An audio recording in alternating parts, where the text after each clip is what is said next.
Today, ngayon turo ko paano download ng AYS gamit ang QR code. So, ayan. Okay, so, yan, scan mo lang and then magsa-sign up tayo ngayon. So, i-X lang natin tong video.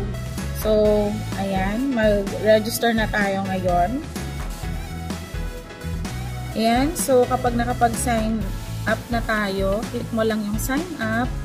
Ayan, and then, ayan. So, ira-route ka niya, ida-download mo kung App Store ka ba or Google Play. So, ayan, ayan. Alright, so download na, open mo, click nyo lang yung profile, and then click sign in. Tapos, i-open nyo lang po yung ginamit nyo kanina sa pag-sign up. So, ngayon, i-check natin. Mag-login ka sa ays.ph. So, buksan mo ang iyong Neopreneur dashboard. Okay, so mag-sign in tayo ngayon gamit ang Neopreneur account. And then, check natin kung nandito na sa list of customer yung ating sinign up kanina. Okay, so ayan na. Ito yung sample testing natin today, April 17.